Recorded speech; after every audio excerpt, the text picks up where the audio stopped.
Hi there, this is Clifford Bates, and welcome once again to our next session of reading Aristotle's Politics. Again, we're today doing chapter three of book, no, sorry, chapter three of book three, three of three, right? And we're going to be looking at his discussion of citizenship, of the citizen again, because you remember he talked about, he just said, what the regime and what is the regime with the city, but the city is aggregation of citizens, but then well, then what is a citizen? Chapter two. He was talking about citizenship a little more, and about the dispute that happened. We talked about that. Now today we're going to be looking at the question again. He goes, the question whether some are citizens justly or unjustly touches on the dispute mentioned previously. For some raise the question of when the city performed an action and when it did not, for example, as the time when a democracy replaces an oligarchy or tyranny. At these times, some do not want to fulfill the contractual obligations on the grounds that it was not the city, but the tyrant who entered them, or many other things of this sort. The assumption being that some regimes exist through domination and not because they are the common advantage. Now, this what common advantage is the common. This is your interpretation of the common good. In other words, the concept is was the rule being done for the sake of through just the assumption is domination, that I'm dominating, or was this really the rule? This was the real rule of the people, the consent. This is actually an argument about consent. This is where Aristotle and Locke kind of intersect. So this is where the we can say Aristotle begins, right? No, but I kind of making fun here. I disagree with Aristotle. I think there's significant differences, and Locke does try, and I argue that Locke, as I read in our previous sessions or in the reading, go check out the reading John Locke's second treatise.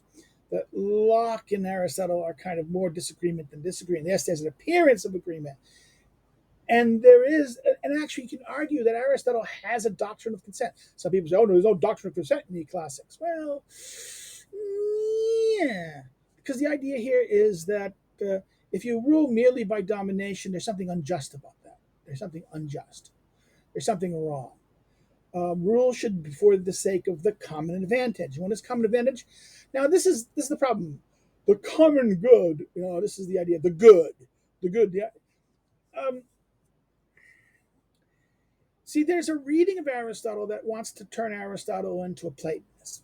Okay, the idea of the good, and there's this little bit of this in the Thomistic and Catholic political writings of people who talk about St. Thomas and the Thomists, who constantly talk about the common good, that there's some kind of thing that you sacrifice to.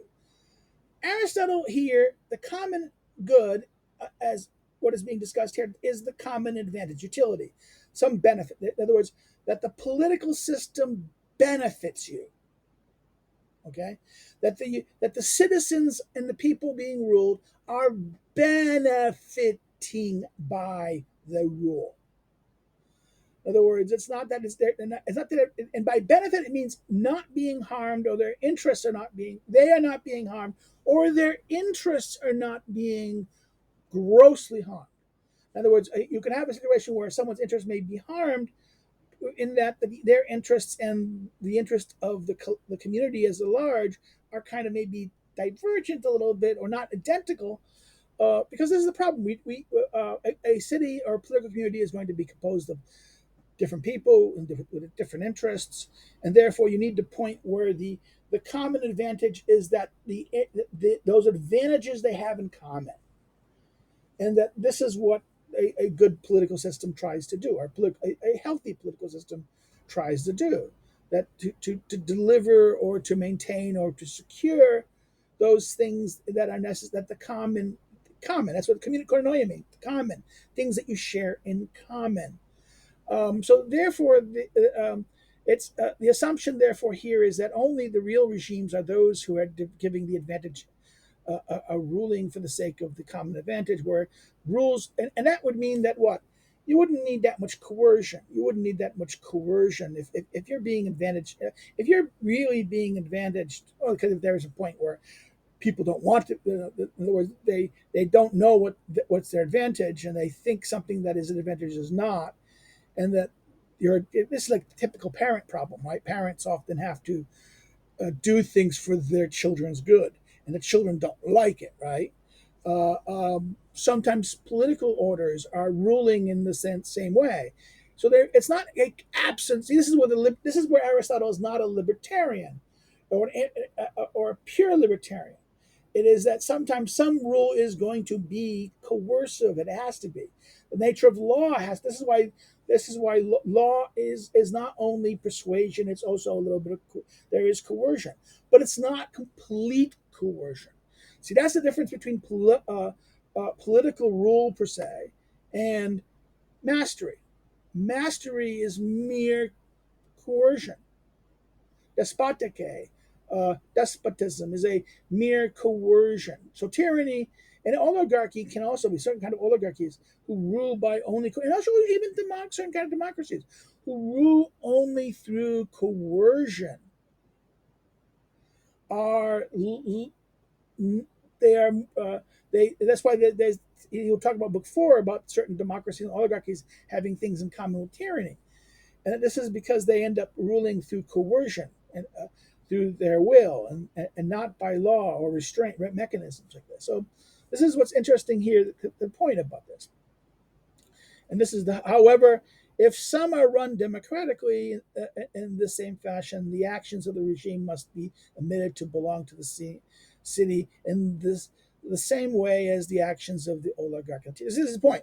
In other words, he's saying that it's the problem with the argument is that because the tyrant is or the oligarch is not doing everything for the common good, then it's not really the city's responsibilities. But democracies can act the same way as tyrannies and oligarchies, i.e., not ruling in terms of the common advantage, right?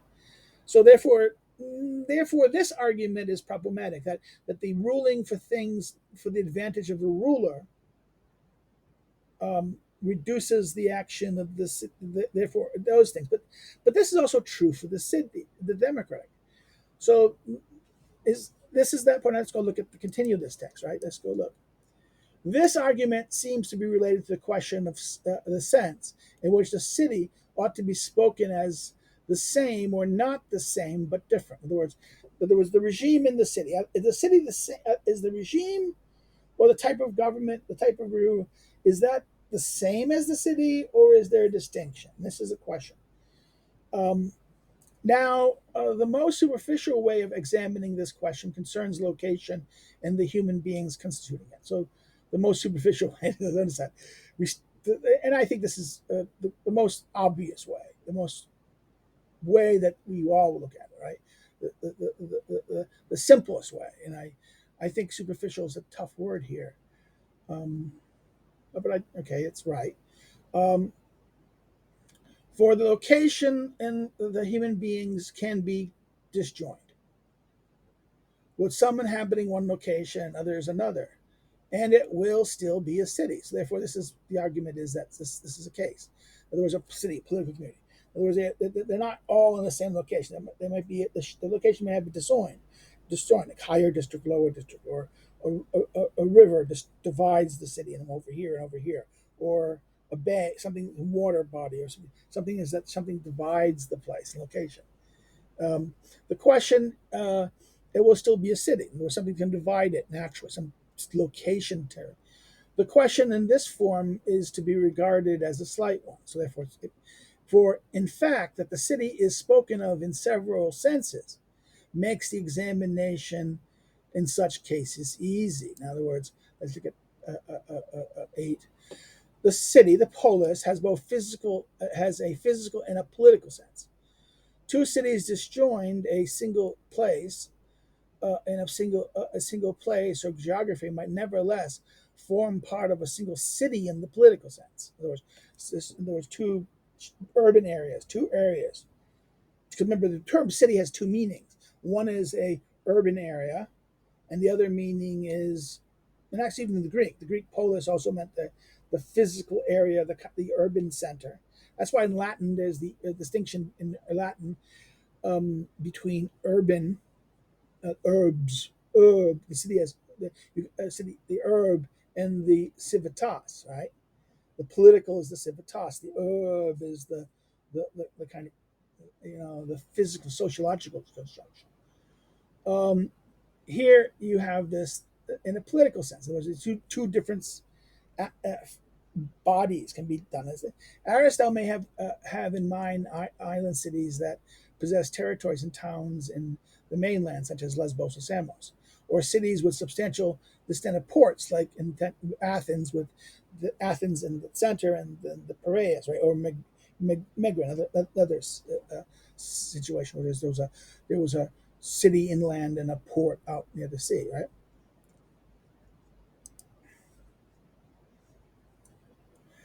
And similarly, in the case of human beings inhabiting the same location, if one asked whether the city should be considered one, for it is okay, for it is simply, it is surely not by the fact of its walls. It should be impossible to build a single wall. It would be possible to build a single wall along the Peloponnese. In other words, it's not the walls that make the cities. Some the wall that makes it. Oh, but you can put a whole wall. It is possible to wall the whole Peloponnese, but it's the Peloponnese or Sparta, Corinth, and other places are divided in that sense. So the Peloponnese is not one city; it's too big in that sense. You can put a wall about it, but still it wouldn't be a city, right?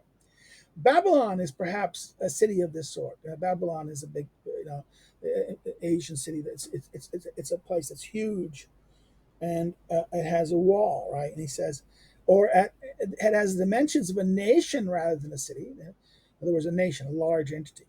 Um, at any rate, they say that its capture was not noticed in certain parts for 3 days, right? This is again, Babylon was captured by Persians under Cyrus in the 6th century. This is from Herodotus, book one, right?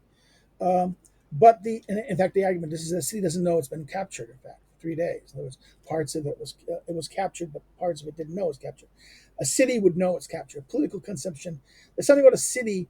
He's saying has to be a real city. Has to that a nation is big. A city is going, or the thing that polis in a sense, and as a political entity, um, it can't be that big as a nation. This is where Aristotle says a nation isn't political.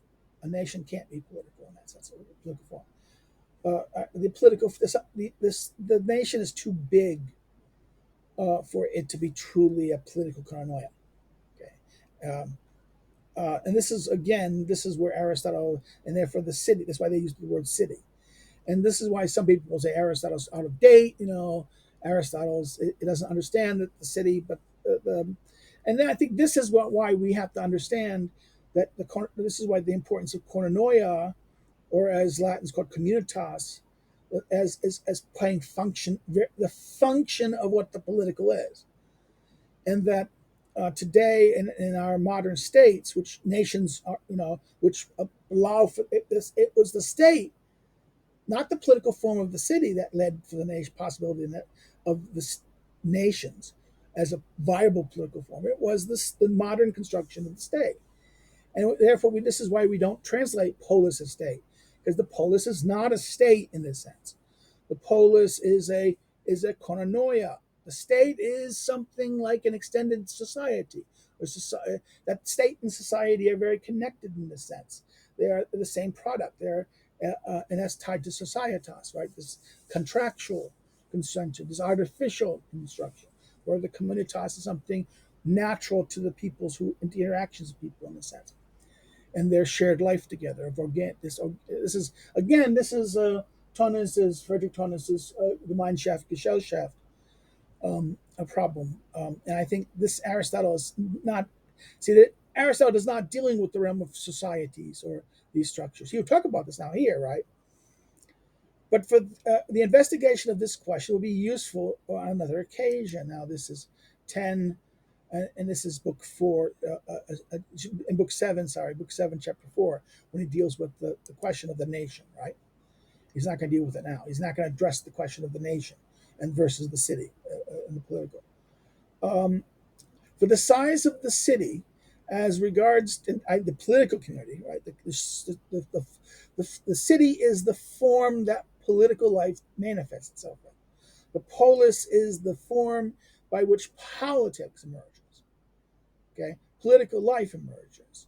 It's the political koinonia, the political community, right? That's how we defined it, and therefore the size of the city regards both the quantity and the quantity and regard and whatever it is advantageous to have one or several locations should not be overlooked by the political ruler or the politicos, the one who is ruling, the politicos, right? Now, 11 here, the text is uncertain, and here, this is where you found Dranzer. I can show you Dranzer. This is the German edition. This is the two variable. This is Dranger's Aristotle Polite, which is 1970. And this is the older Ross, even though Ross has been updated a little bit, but still 50s. This is the classic. This is the manuscript. This is kind of what Dorenzer kind of makes some alterations. This is what Lord is points to here. He says he's following Dorenzer, and usually doesn't. Okay, and can consider the accepted reading and considering the ethos as is conjectural addition, but preferred the version of the second things, Heno Polio, and his own conjecture, Yen Polios. Probably the original text was Ton Topos and El Pelio, although this would not seem necessary for this sense. Aristotle seems to have in mind the advantageous of separate port cities. Okay, again, this is something he'll discuss in Book 7, Chapter 6, in paragraph 5. This is why it's important to have a separation between the port and the city.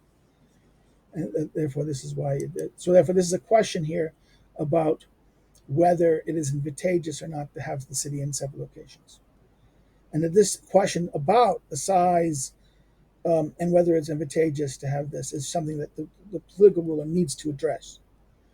But where the same persons inhabit the same location, it must be asserted that the city is the same as long as the stock of inhabitants remain the same, even though some are always passing away and some are being born, as we are accustomed to speaking of rivers and springs as the same, even though more water is always coming and flowing away. In other words, he's saying there's something. If people of similar stock, living in the same location, similar stock, that they're same cities, even if some come away. And he uses the famous Heraclitic.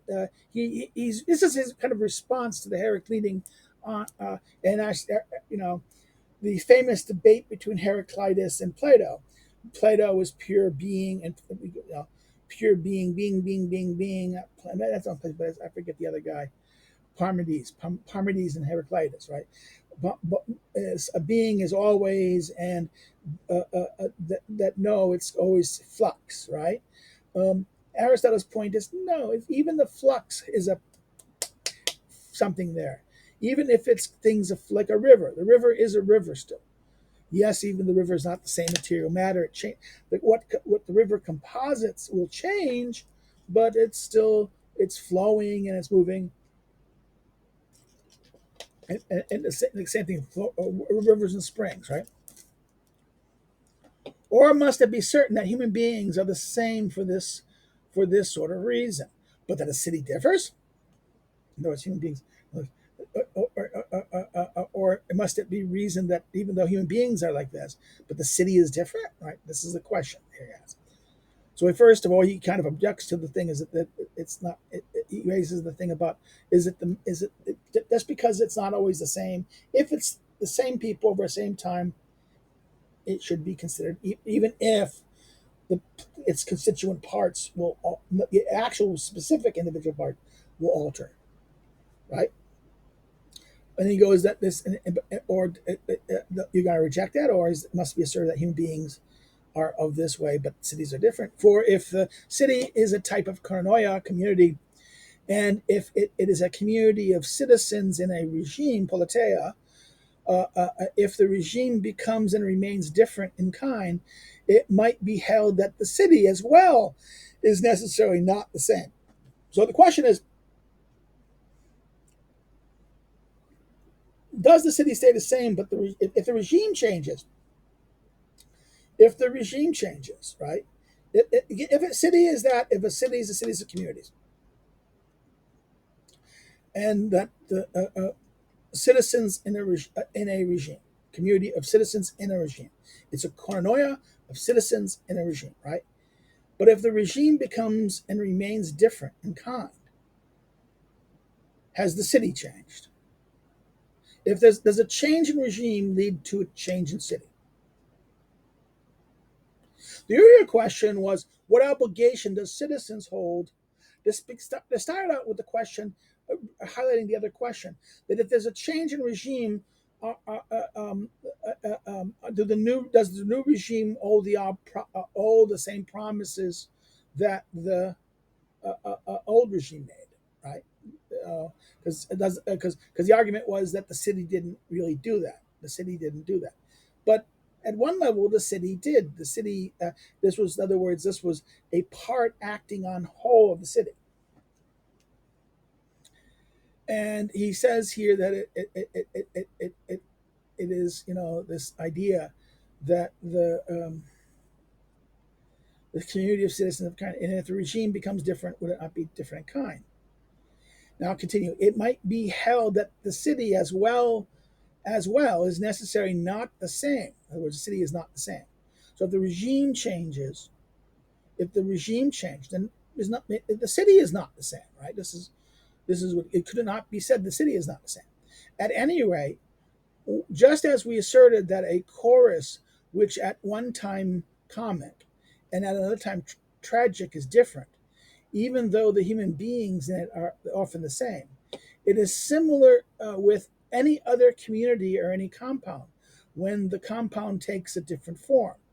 For example, we would say that if the mode is different, even when the note are the same, it is at one time Doric and another time Pelagian. Now, this is and there's a Lord note here in chapter 12. Reading the Legomenae with the manuscript, we would say, rather than with the Legomen, we say with Dennis. This is what he's saying.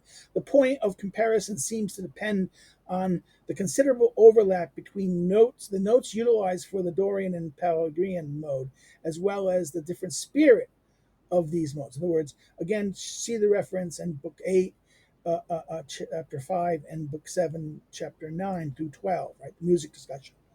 This is the specific reference of modes, and this is the discussion of music and the citizenry and the modes of this. In other words, this idea here is that there's kind of a compound. A city is a compound, and therefore, if the thing is what the compound is doing, or how it's what's end or thing is going to go, it's going to go this way versus that way. It's going to make one harmony versus that. It's going to be comic rather than tragic, right? The same body kind of does different things, and its ultimate behavior changes. Its tone or its even its function kind of differs. He says the analogy here, right? It is indeed the case. If this is indeed the case, all right, it is.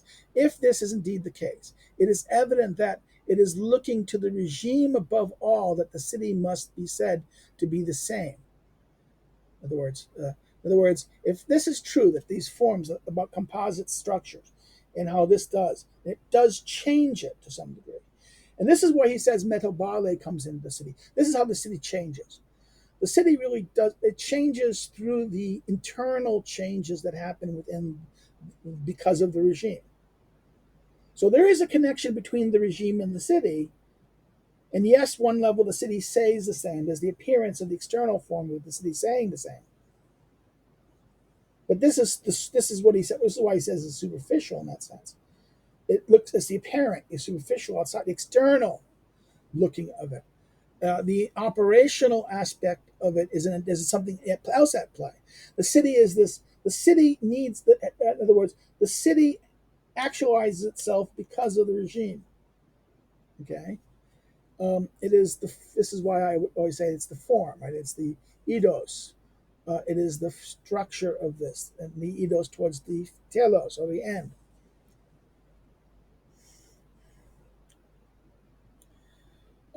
This is at the same case evident looking at the regime above all that the city must said to be the same. The name one calls it can be different or the same, no matter whether the same human being inhabits it or altogether different ones. So, in other words, this is a 13.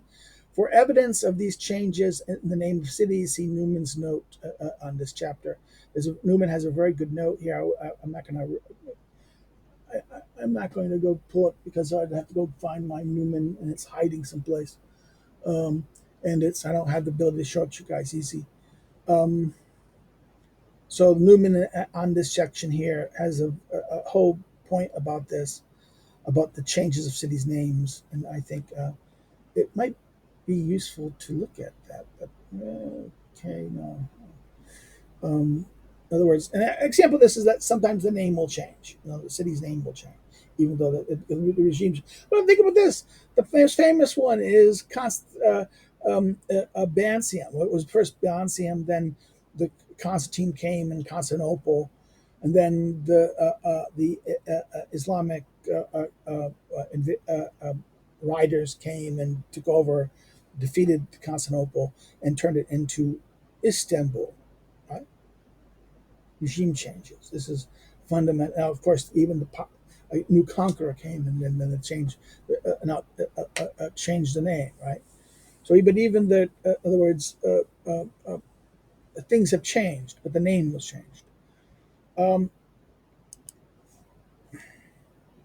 but still, it's the same city in that sense. Right? The argument is that, right?